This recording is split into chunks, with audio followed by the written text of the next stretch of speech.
The White House is supercharging plans to electrify American roads.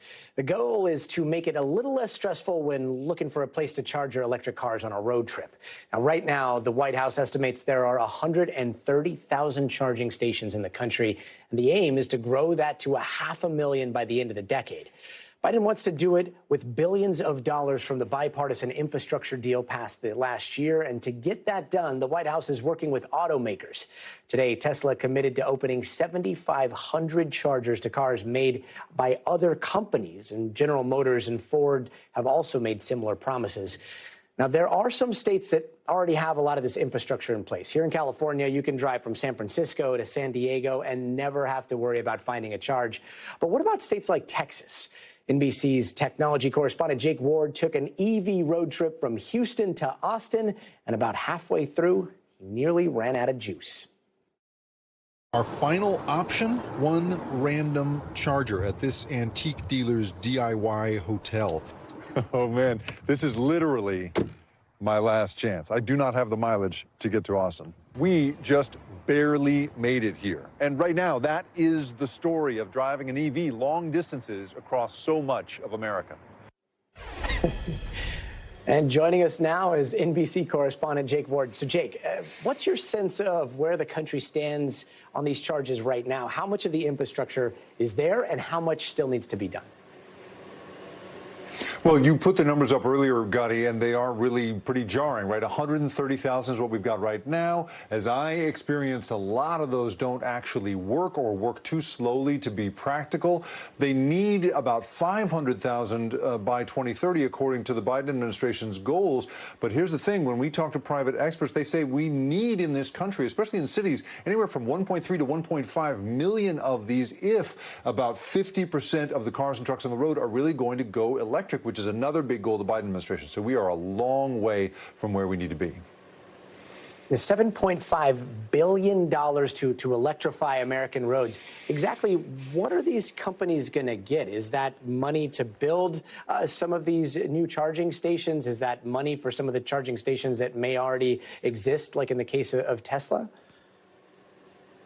Well, that's right. I mean, you're both looking at direct infusions of cash and also the sort of secondary effects that you'll get when more and more and more people are driving EVs, when more and more chargers are funded and put in. It means that there's just going to be a greater market, a bigger demand. I mean, you're talking here about the likes of GM, Ford, and of course Tesla, along with the charging makers, companies like ChargePoint, that all stand to benefit. I mean, you have to think here, Gotti, right back in the day, trying to turn the gasoline supply into a real industry took generations. And what we're looking at here is the Biden administration trying to take this and turn it into a viable industry more or less overnight.